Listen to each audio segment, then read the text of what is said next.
How's everybody doing? Great. Good. First time I've been in here. Yeah. Hi, Walter. I'm Kyle. I work with media addictions. Nice to meet you, Kyle. And Hello. hi, how you doing? Very good. Nice to meet you. Nice to meet you, Walter. Kenneth. Anne. Anne, I'm nice the to lead meet you. pastor here. Oh, wonderful. Yeah. Julie? Hi, Julie. How Nice you to doing? meet you. Nice I to do meet you. say lead because there's a whack of us. Hi, how you doing, Just Walter? dodgeball here today, but have a seat. It's so nice to meet you. I was on your telephone council a couple weeks ago. Oh, the telephone Very town hall for the budget. Well, very impressed. Thank you. I did vote. Oh, for wonderful. Thank you. Yeah, so we are glad. Thank you. We did. We're glad you made mayor. Well, I want to thank Michael for allowing me to come over here and inviting me, Yes. and this is a great opportunity to learn about what you're doing. And Yeah, this is our new area. Okay. We have worked in the Corps. We've been working 21 years in the Corps. Different programs, always open arms, but in different locations. And we decided there's nothing here in this area. So actually the church invited us to come over to do, this Okay. church upstairs, Yep. invited us to come and outreach into this community to help. Okay. Right, so here we are. We just got here. We're just getting established. Some people are wandering in, but we haven't sent out our flyers yet, but they will be out. Right? Word of it, yeah. Yeah, so basically, we do have food bank here, we have clothing, but mostly we have friendship. Okay. Anybody can come in and be here all day, Good. talk about the problems. All right. We do focus on addictions, right? Mhm. And we are going to work again with John Howard. We did work with John Howard Society with people, doing community service with us. Right. And then we moved into a house where we had children, and we stopped doing it, but I just sent them a letter and we will pick up and doing it. And then, of course, when they're released, they can come down here for help, for startup. Okay. So we are picking that one back up. We work with a group home, Scott Street. We've been there, about 18 years, I believe, for people with mental illnesses. And we've been there a long time. We go there. So we have different programs in the city that we operate. So when you go there, what do you do? We sing. We go in there every other week, and they love to sing, so we do a sing song. We do a very short, kind of childlike service. But we want them. Jesus wants them, right? Yes. Yeah. This Very is a much. faith-based organization. Okay. Definitely faith-based, right? So this is. We look forward to seeing you with your family. Yeah. Yeah. So, and then we also do Cuba. We have outreach programs right across Cuba, just like this. Uh-huh. Yeah, we were 99, we were kind of the first waves of Christians going in. As we were just talking about, we first went in, there were soldiers with guns and it was scary, but now they're not, you don't see them anymore, right? No, it's Secret places. We're going in May, we're going to open a detox. Down in Kitoro, down in Kitoro, yeah. Much needed. Addictions are bad, right? So, recovering with Christ. We used to operate it when we were at 203 and it was well. It's always where you are, what you want to do, you know what I mean, what the neighborhood needs and what the city needs. So, anyways. Yeah, there's a lot of needs in the city, and There's lots. continues to Yeah. grow, and we're trying to play our role and work with I partnership. really like the thing that you are going to revitalize the core, because you don't want the core of your city to rot away. No. You don't, you know, you need to keep it, people coming in, business coming in. I always say, if we don't have people working, no one to donate to the poor. Well, We yeah. need each other. I really You like the know? Citizens First program that you're doing. Yeah. I think that's an awesome thing. Yeah, they're- That's really important, people coming for the money. Yes. Yeah. Yes. To help, you know, and get people working, you know, after General Motors left here, you know, Well, kinda. General Motors still have 2,000 employees still working in Yeah, General Motors. yeah, but not like. Not to the Not level like that they my were mom worked 15,000, there, but- yeah, my mother worked there for over 32 years, right, so it's not the heyday anymore No, that it was, no. right, so. Bought it now. So while they're getting more work, their workforce doesn't expand as quickly because they don't need 10 people on a line, they only need 2. And so while their production and output is increasing, they're hiring 2 and 3 people at a time, and that's manufacturing today. Manufacturing is very automated. The world has changed. Yes. The world has changed. But where we're trying to get the younger folks more involved is on the digital side.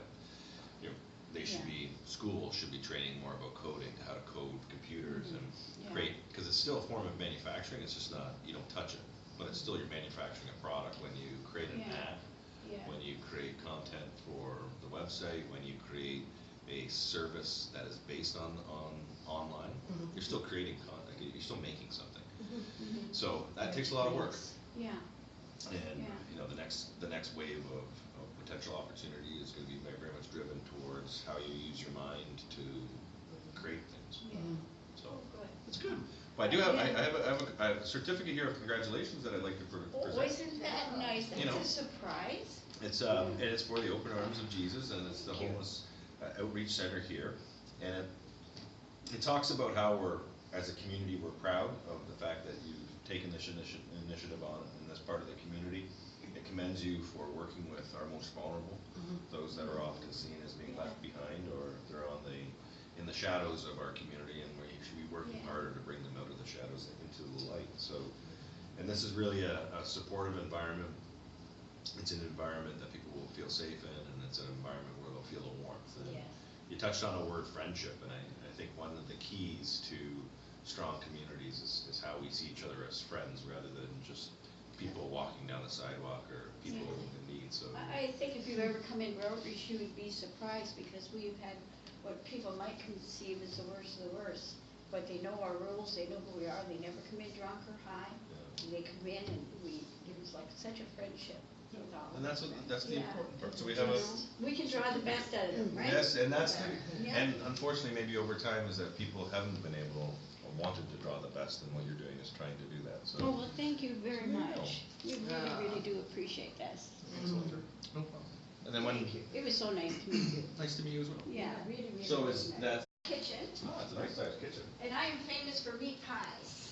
Hey, really? All right, Yeah. I'm gonna take you up on that one. We actually make them, and that's a fundraiser for Cuba, because we have financial responsibilities. We do pay our pastors in Cuba, because, you know, the usual pay there is $12 a month. So this is your, Actually, this was supposed to be coffee room, but somehow, everybody seems to navigate to that table, so, right? So we have this, there's lots of washrooms. We have, this is our Cuba supply room back here. Right? so this is where you have the, Service, no, it's upstairs in the sanctuary. the meals? Do you serve No. meals? What services do you provide here at the Open Arms of Jesus? Addiction counseling, tax preparation, we do income tax for low income. We do funerals, low income, weddings for low income. You know, we do people with no money. Really, whatever service they need that we can provide. We are ordained, we are licensed by the government, so we can do all these things for people. But usually we try to fix the wreckage of their life, you know, catch up on all their income taxes, apply for their government stuff, and help them with their paperwork. So housing, of course, with Michael, whatever we can do to get them back to normal way of living, Wonderful. you know. Wonderful. That's, Yeah.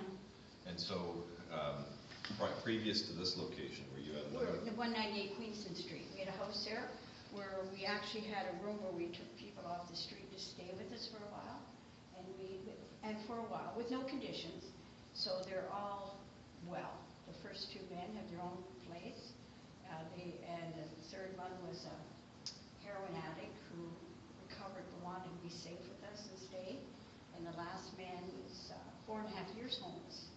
Didn't even use that cold, and he stayed with us the longest, 3 years. And now he has his own place. Nice. So progress, right? And the homeless could come in and shower, and you know what I mean. And it's usually, we have clothing, we have a food bank, we have freezers in the back, so whatever we can do.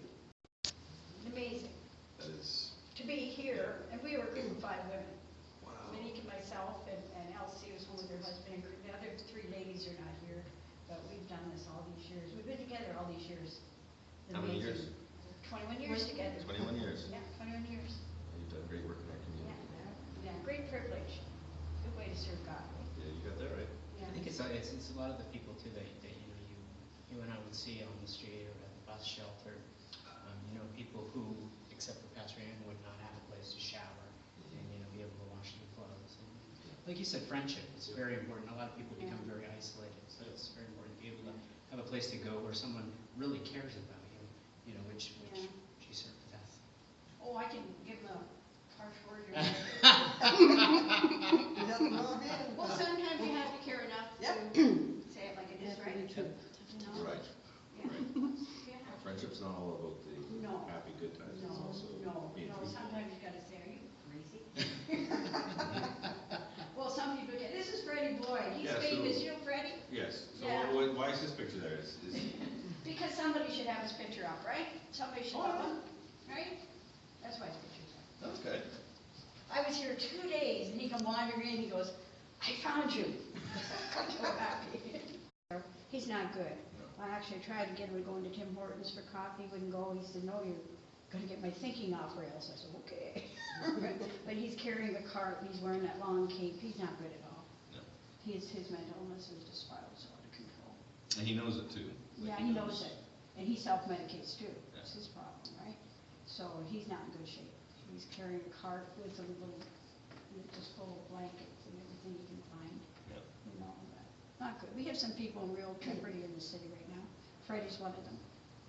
But you're providing them a safe place, but Yeah. beyond that, for, You can't force anything. Sometimes I think that law needs to be really looked at, that there's some people that need custodial care just for their own protection, that they're not capable of making that decision for themselves.